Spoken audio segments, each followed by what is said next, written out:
Hey guys, Nikki here with the Inside Story. I'm wearing my Sanderson Sisters shirt because today is the day. Hocus Pocus 2 is out on Disney Plus, and I'm so excited. We're having a Hocus Pocus party tonight. Me and the girls from the blog. So we are super excited. So I thought I would wear this in honor. But we are reading chapter 6 today, and if you guys watched my last video, you guys know that some stuff went down, right, in chapter 5. Like, I'm still trying to recover from chapter 5 right now. So, I got a new cup. Anyways, so, bear with me. I noticed that at the end of chapter 5, like, I was starting to read a lot faster. So, you guys probably couldn't understand a lot. So, I was trying not to, like, cry and, you know, make a fool of myself on national television. But let's get to it. So we're going to read chapter 6. This is the final chapter that I'm reading in the series. The 6-chapter series, I mean. And then I will let you guys know if I'm going to continue on or not.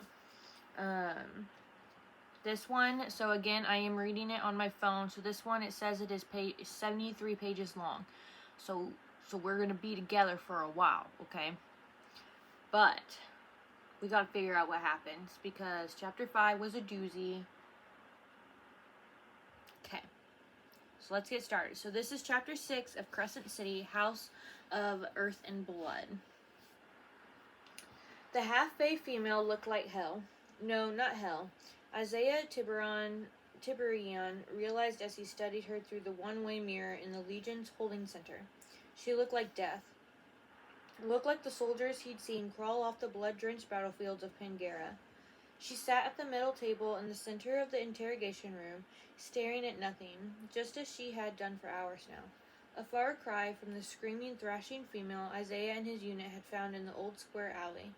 Her gray dress ripped, her left thigh gushing enough blood that he wondered if she'd faint. She'd been half wild, either from the sheer terror of what had occurred, the grief sinking in, or the drugs that had been coursing through her system. Likely a combination of all three, and considering that she was not only a source of information regarding the attack, but also currently a danger to herself, Isaiah had made the call to bring her into the sterile subterranean processing center a few blocks from the comitium. A witness, he'd made damn sure the record stated, not a suspect.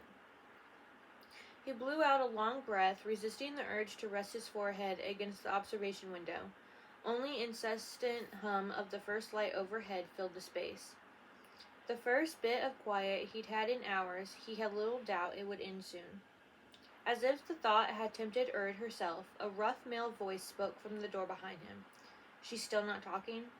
It took all 2 centuries of Isaiah's training on and off the battlefield to avoid flinching at that voice. To turn slowly toward the angel he knew would be leaning against the doorway, wearing his usual black battle suit. An angel who reason and history reminded him was an ally, through every instinct roared the opposite. Predator, killer, monster. Hunt Athalar's angular dark eyes, however, remained fixed on the window, on Bryce Quinlan. Not one gray feather on his wings rustled. Ever since their first days in the 17th Legion in southern Pangera, Isaiah had tried to ignore the fact that Hunt seemed to exist within a permanent ripple of stillness. It was the bated silence before a thunderclap, like the entire land held its breath when he was near. Given what he'd seen Hunt do to his enemies and chosen targets, it came as no surprise. Hunt's stare slid toward him. Right, he'd been asked a question. Isaiah shifted his white wings. She hasn't said a word since she was brought in. Hunt again regarded the female through the window. Has the order come down yet to move her to another room? Isaiah knew exactly what sort of room Hunt referred to. Rooms designed to get people to talk, even witnesses. Isaiah straightened his black silk tie and offered up a half-hearted plea to the 5 gods that his charcoal business suit wouldn't be stained with blood by sunrise. Not yet. Hunt nodded once, his golden-brown face betraying nothing. Isaiah scanned the angel, since Hunt sure as hell wasn't going to volunteer anything without being prompted. No sign of the skull-faced helmet that had earned Hunt a nickname, whispered down every corridor and street in Crescent City. The Umbra Mortis, the shadow of death. Unable to decide whether to be relieved or worried at the absence of Hunt's infamous helmet, Isaiah wordlessly handed Micah's personal assassin a thin file. He made sure his dark brown fingers didn't touch Hunt's gloved ones, not when blood still coated the leather, its scent creeping through the room. He recognized the angelic scent in that blood, so the other scent had to be Bryce Quinlan's. Isaiah jerked his chin to the white-tiled interrogation room. Bryce Quinlan, 23 years old, half fae, half human. Blood tests from 10 years ago confirmed she'll have an immortal lifespan. Power rating near negligible. Hasn't made the drop yet, listed as a full civitas. Found in the alley with one of our own, trying to keep his heart from falling out with her bare hands. The words sounded so damn clinical, but he knew Hunt was well versed in the details. They both were. They'd been in that alley after all, and they knew that even there in the secure observation room, they'd be fools to risk saying anything delicate out loud. It had taken both of them to get Bryce to her feet, only for her to collapse against Isaiah, not from grief, but from pain. Hunt had realized it first. Her thigh had been shredded open. She'd still been nearly feral and had thrashed as they guided her back to the ground, Isaiah calling for her medwitch as the blood gushed out of her thigh. An artery had been hit. It was a goddamn miracle she wasn't dead before they arrived. Hunt had cursed up a storm as he knelt before her, and she'd bucked, nearly kicking him in the balls. But then he'd pulled off his helmet, looked her right in the eye, and told her to calm the fuck down. She'd fallen completely silent, just stared at Hunt, blank and hollow. She didn't so much as flinch with each punch of the staple gun Hunt had pulled from the small medkit built into his battlesuit. She just stared and stared and stared at the Umbra Mortis. Yet Hunt hadn't lingered after he'd stapled her leg shut. He launched into the night to do what he did best, find their enemies and obliterate them. As if noticing the blood on his gloves, Hunt swore and peeled them off, dumping them into the metal trash can by the door. Then the male leafed through Quinlan's thin file, his shoulder-length black hair slipping over his unreadable face. "It seems like she's your standard spoiled party girl," he said, turning the pages. A corner of Hunt's mouth curved upward, anything but amused. "And what a surprise. She's Danica Fender's roommate, the party princess herself." No one but the 33rd used that term, because no one else in Lunatheon, not even the Fae Royals, would have dared. But Isaiah motioned to keep reading. Hunt had left the alley before he learned the entire scope of this disaster. Hunt kept reading, his brows rose. Holy fucking erd. Isaiah waited for it. Hunt's dark eyes widened. Danica Fender is dead? He read further. Along with the entire pack of devils? He shook his head and repeated, Holy fucking erd. Isaiah took back the file. It is totally and completely fucked, my friend. Hunt's jaw clenched. I didn't find any trace of the demon that did this. I know. At Hunt's questioning glance, Isaiah clarified, If you had, you'd be holding a severed head in your hands right now and not a file.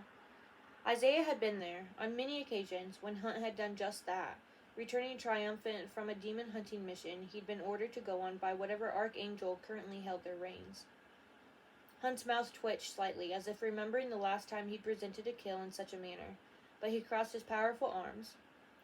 Isaiah ignored the inherent dominance in the position. There was a pecking order among them, the 5 warrior team who made up the Triari, the most elite of all the Imperial Legion units, Micah's little cabal.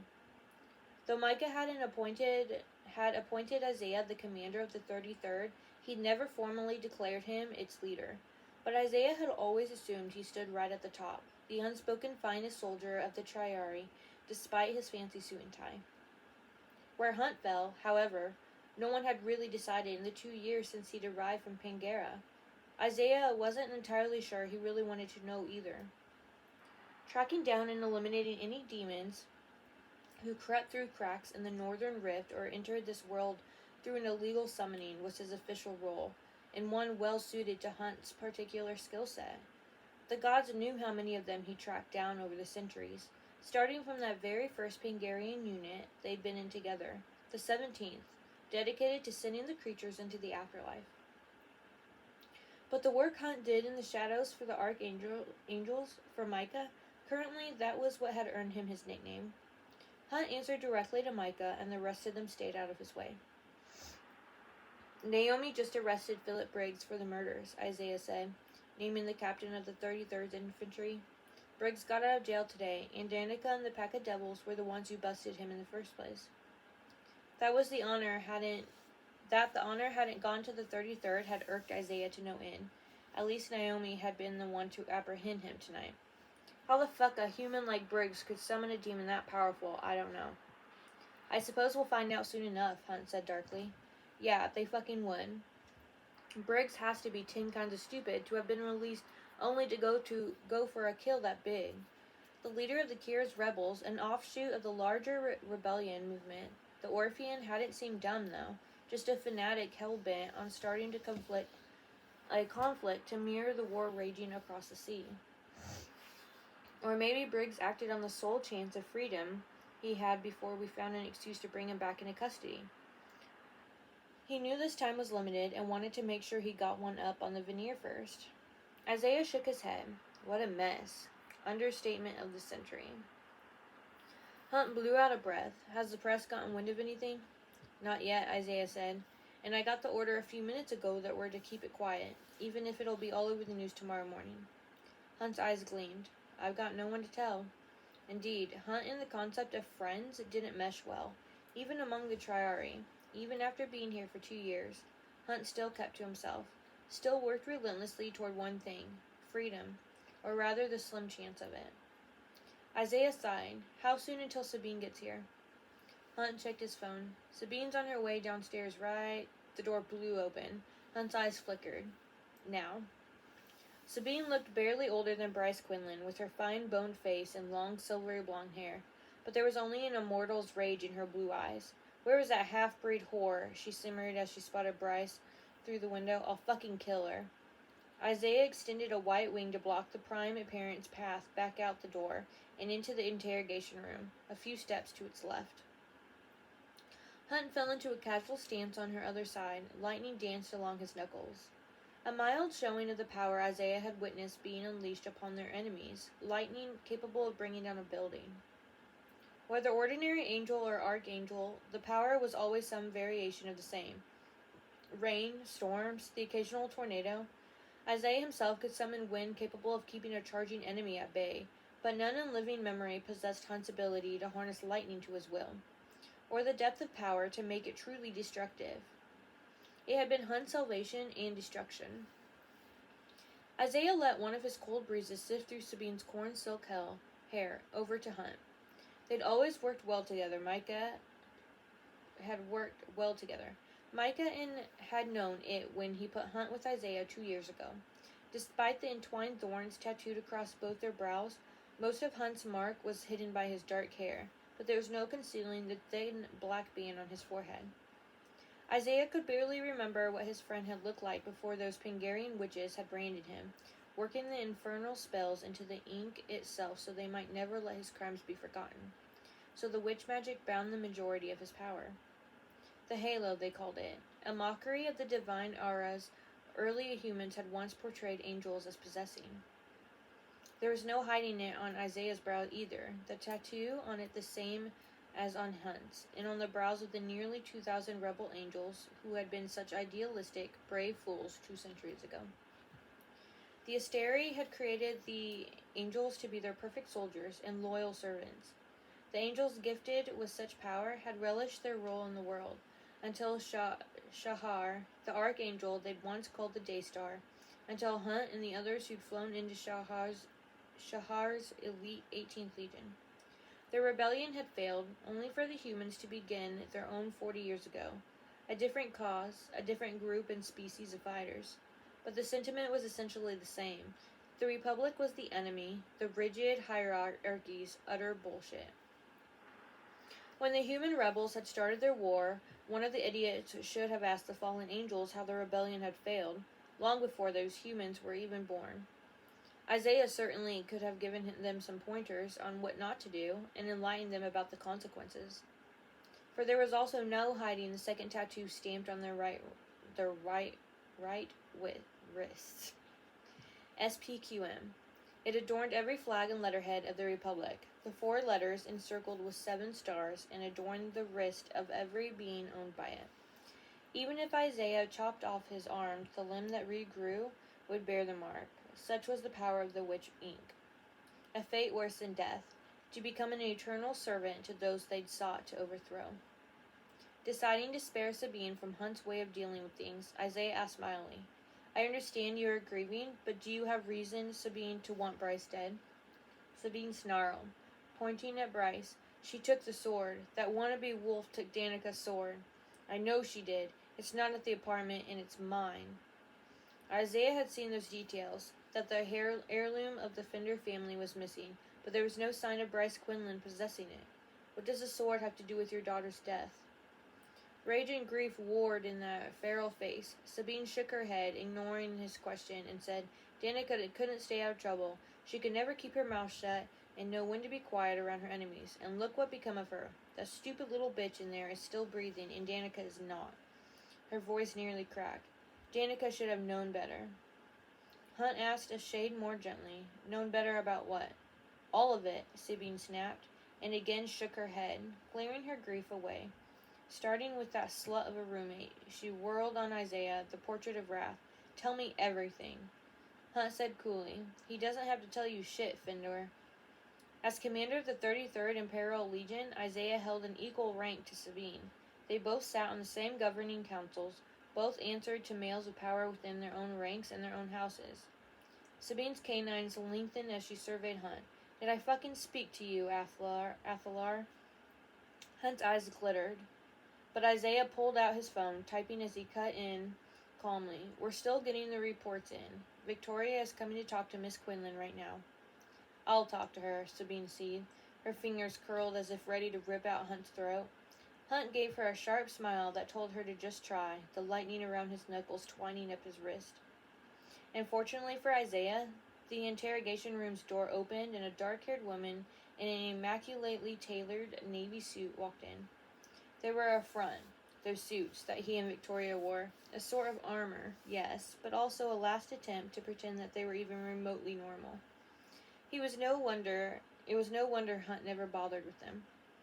As Victoria made her graceful approach, Bryce gave no acknowledgement of the stunning female who usually made people of all houses do a double take. But Bryce had been that way for hours now, blood still stained the white bandage around her bare thigh. Victoria sniffed delicately, her pale green eyes narrowing beneath the halo's dark tattoo on her brow. The Wrath had been one of the few non-Malachim who had rebelled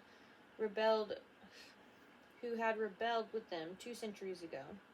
She'd been given to Micah soon afterward, and her punishment had gone beyond the brow tattoo and slave markings.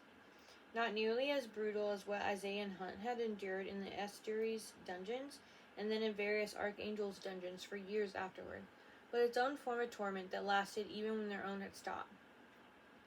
Victoria said, Miss Quinlan. She didn't respond. The Wraith dragged over a steel chair from the wall and set it on the other side of the table. Pulling a file from her jacket, Victoria crossed her long legs as she perched on the seat. Can you tell me who is responsible for the bloodshed tonight? Not even a hitch of breath, Sabine growled softly. The Wraith folded her alabaster hands in her lap, the unnatural elegance, the only sign of the ancient power that rippled beneath the calm surface. Vic had no body of her own. Though she'd fought in the 18th, Isaiah had learned her history only when he'd arrived here 10 years ago. How Victoria had acquired this particular body, who had once belonged to, he didn't ask. She hadn't told him. Wraiths wore bodies the way some people own cars. Vainer wraiths switched them often, usually at the first sign of aging, but Victoria had held on to this one for longer than usual, liking its building and movement, she'd said. Now she held on to it because she had no choice.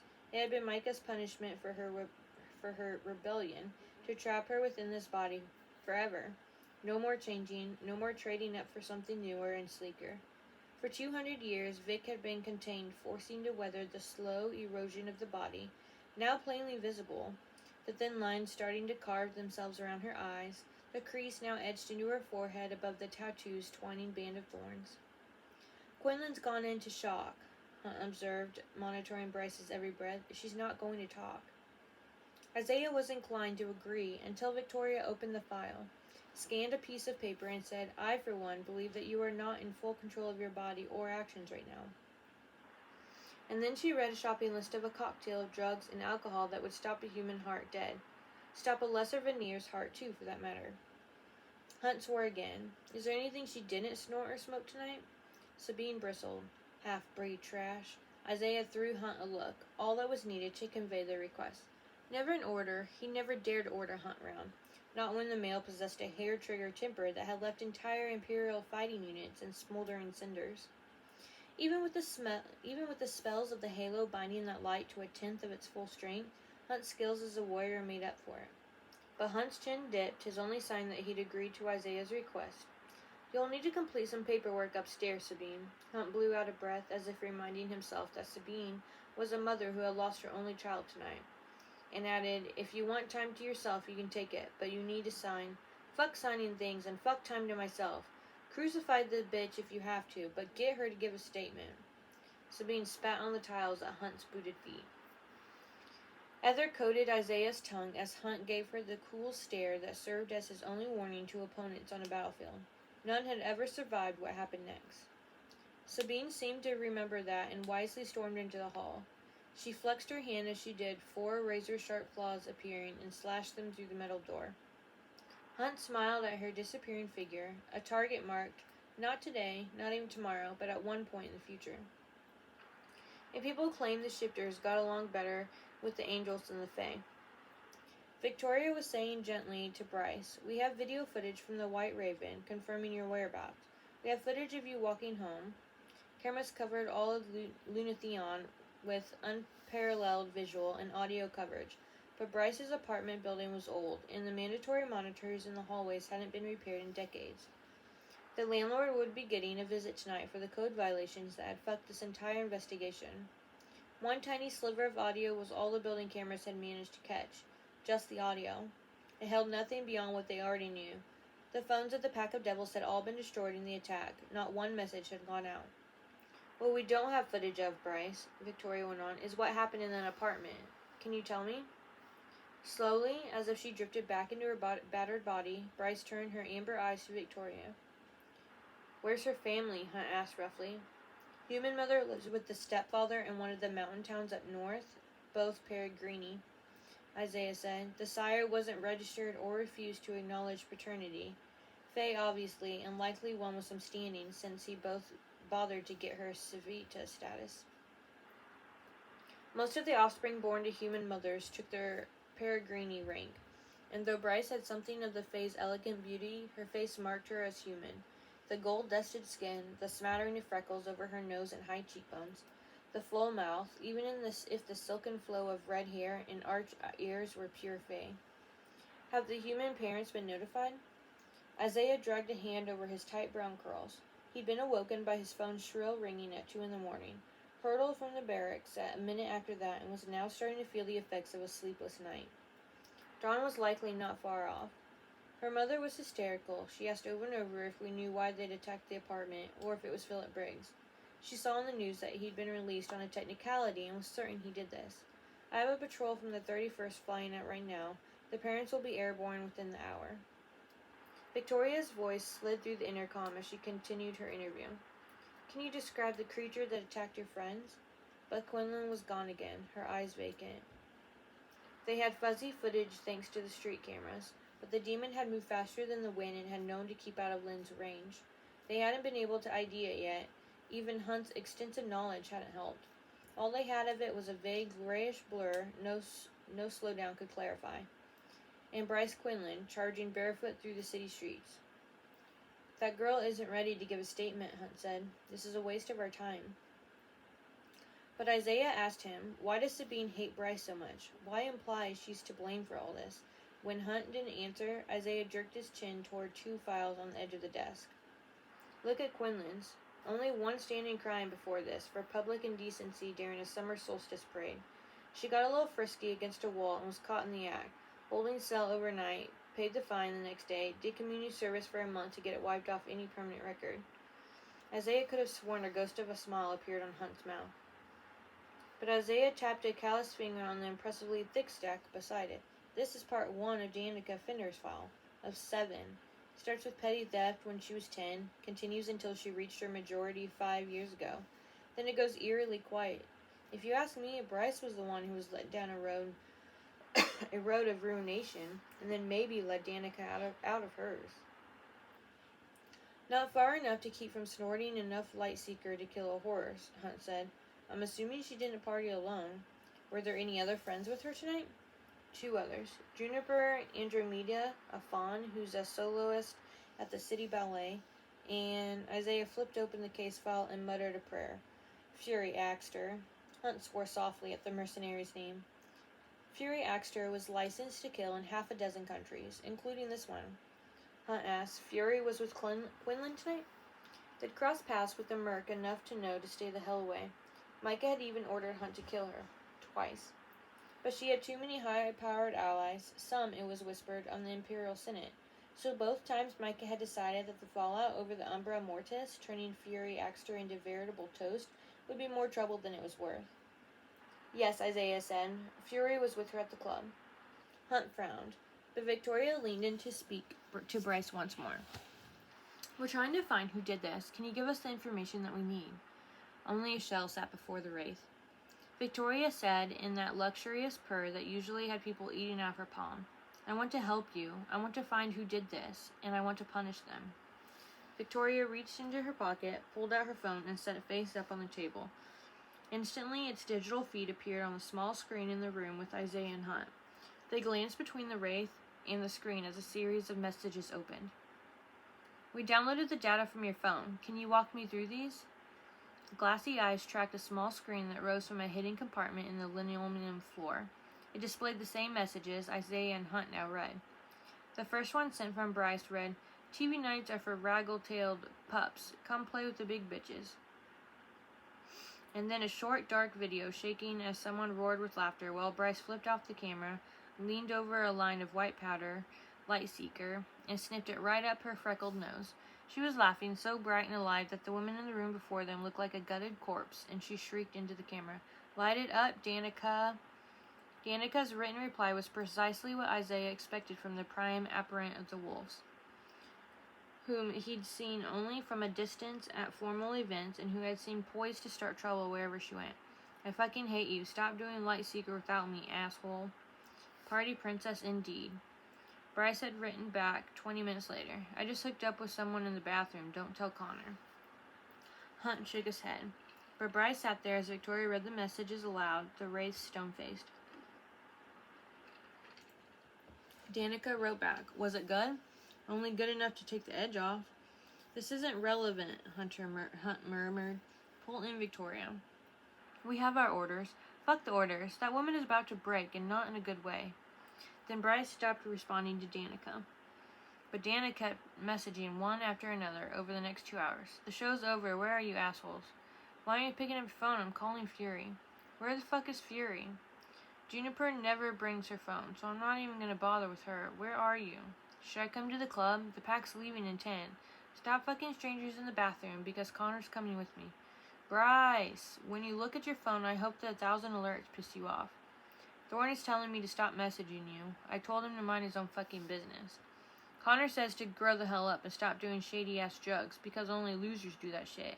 He wasn't happy when I said I'm not sure I can let you date a holier-than-thou priss. Okay, we're leaving in 5. See you soon, cocksucker. Light it up. Bryce stared at the screen unblinkingly, her torn face sickly pale in the light of the monitor.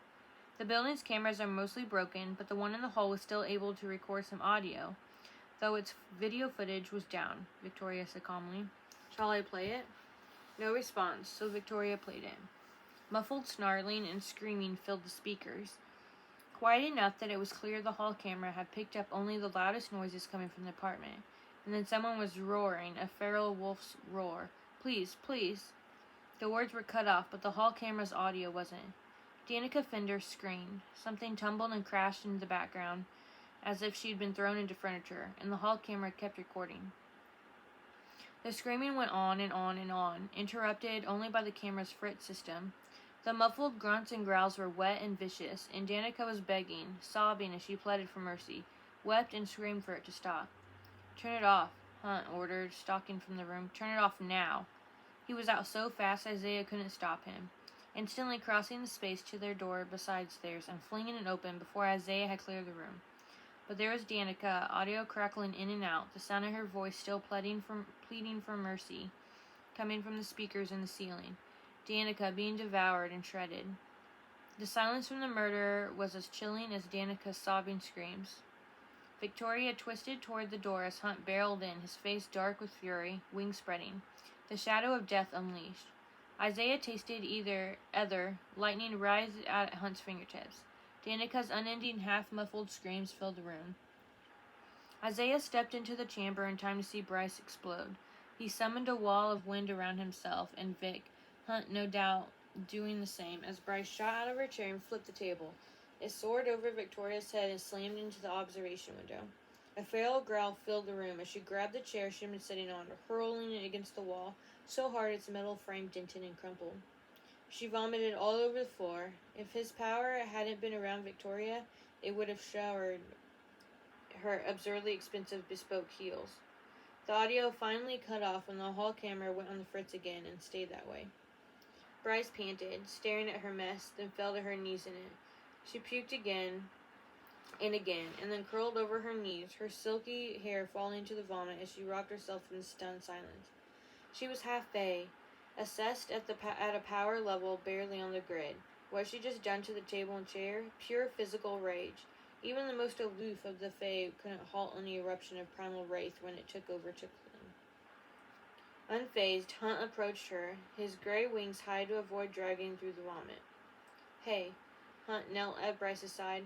He reached for her shoulder, but lowered his hand. How many people ever saw the hands of an Umbra Mortis reach for them with no hint of violence? Hunt nodded toward the destroyed table and chair. Impressive. Bryce bowed farther over herself, her tan fingers near white as they dug into her back hard enough to bruise. Her voice was broken, rasped. I want to go home. Hunt's dark eyes flickered, but he said nothing more. Victoria, frowning at the mess, slipped away to find someone to clean it up. Isaiah said, You can't go home, I'm afraid. It's an active crime scene. And it was so wrecked that even if they scrubbed it with bleach, no veneer would be able to walk in and not scent the slaughter. It's not safe for you to return until we find out who did this and why they did it. Then Bryce breathed. Does Sabine? Yes, Isaiah said gently. Everyone who was in Danica's life has been notified. The entire world would know in a few hours. Still kneeling beside her, Hunt said roughly, We can move you to a room with a cot and a bathroom, and get you some clothes. Her dress was so torn that most of her skin was on display, a rip along the waist revealing the hint of a dark tattoo down her back. He'd seen whores in the meat market wearing more modest clothes. The phone in Isaiah's pocket buzzed. Naomi, the voice of the captain of the 33rd Infantry, was strained when Isaiah answered. Let the girl go, right now. Get her out of this building, and for all our sakes, do not put anyone on her tail, especially Hunt. Why? The governor gave us the opposite order. I got a phone call, Naomi said, from Rune fucking Dannon. He's livid that we didn't notify Sky and Breath about bringing in the girl. Says it falls under the Fae's jurisdiction and whatever the fuck else. So screw whatever the governor wants. He'll thank us later for avoiding this enormous fucking headache. Let the girl go now. She can come back in with a Fae escort if that's what these assholes want. Hunt, having heard the entire conversation, studied Bryce Quinlan with the Predator's unflinching assessment. As one of the Triaries, Naomi Boris answered only to Micah and owed them no explanation but to disregard his direct order in favor of the Fae. Naomi added, Do it, Isaiah. Then she hung up. Despite Bryce's pointed Fae ears, her glazed eyes registered no sign that she'd heard. Isaiah pocketed his phone. You're free to go. She uncurled on surprisingly steady legs, despite the bandage on one of them. Yet blood and dirt caked her bare feet, enough of the former that Hunt said, We've got a med witch on site. But Bryce ignored him and limped out, through the open door and into the hall. His eyes fixed on the doorway as the scuffle hop of her steps faded. For a long minute, neither of them spoke. Then Hunt blew out a breath and rose. What room is Naomi putting Briggs in? Isaiah didn't get the chance to answer before footsteps sounded down the hall, approaching fast. Definitely not Bryce's. Even in one of the most secure places in the city, Isaiah and Hunt positioned their hands within easy reach of their weapons, the former crossing his arms so that he might draw the gun hidden beneath his suit jacket. the latter letting his hand dangle his thigh, inches from the black-hilted knife sheathed there. Lightning again writhed at Hunt's fingertips. A dark-haired Fey male burst through the interrogation room door. Even with a silver hoop through his lower lip, even with one side of his long black hair buzzed, even with the sleeves of tattoos beneath the leather jacket, there was no disguising the heritage the strikingly ransom face broadcasted. Rune Dannon, crown prince of the Valbarian Fae, son of the Autumn King and the current possessor of the Star Sword, fabled dark blade of the ancient starborn Fae. Proof of the prince's chosen, one status among the Fae, whatever the hell that meant. That sword was currently strapped across Rune's back, its black hilt devouring the glaring first lights. Isaiah had once heard someone say the sword was made from iridium, mined from a meteorite, forged in another world, before the Fae had come through the northern rift. Dannon's blue eyes simmered like the heart of flame, though Rune himself bore no such magic. Fire magic was common among the Valbarian Fae, wielded by the Autumn King himself. But rumor claimed Rune's magic was more like those of his kin who ruled the sacred Fae Isle of Avalon across the sea. Power to summon shadows or mists that could not only veil the physical world, but the mind as well. Perhaps even telepathy. Telepathy.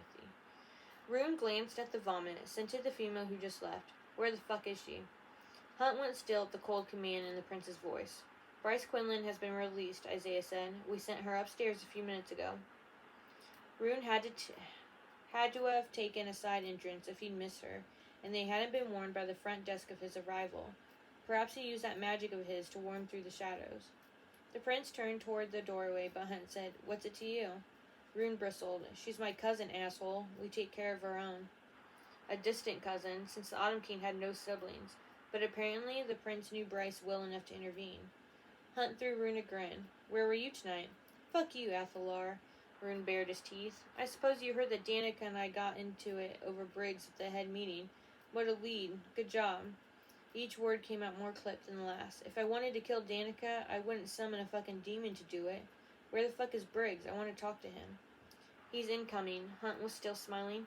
That lightning still danced at his knuckles. And you don't get the first shot at him. Then he added, Daddy's clout and cash only get you so far, Prince. It made no difference that Rune headed up the Fae division of the Ox and was as well trained as any of their elite fighters, or that the sword on his back wasn't merely decorative. It didn't matter to Hunt, not where royals and rigid hierarchies were concerned. Rune said, Keep talking, Athalar. Let's see where it gets you. Hunt smirked. I'm shaking. Isaiah cleared his throat, burning soulless. The last thing he needed tonight was a brawl between one of his triaries and a prince of the Fae. He said to Rune, Can you tell us if Miss Quinlan's behavior before the murder tonight was unusual, or... The Raven's owner told me she was drunk and had snorted a pile of Lightseeker, Rune snapped. But you'll find Bryce with that kind of shit in her system at least one night a week. Why does she do it at all? Isaiah asked. Rune crossed his arms. She does what she wants. She always has. There was enough bitterness there to suggest history. Bad history. Hunt drawled. Just how close are you two? If you're asking whether I'm fucking her, Rune seethed, the answer, asshole, is no. She's family. Distant family, Hunt pointed out. I heard the Fae like to keep their bloodline undiluted. Rune held his stare, and as Hunt smiled again, either filled the room, the promise of a storm skittering over Isaiah's skin, wondering if he'd been dumb enough to get between them when Rune attempted to bash in Hunt's teeth, and Hunt turned the prince into a pile of smoldering bones. Isaiah said quickly, We're just trying to do our job, Prince.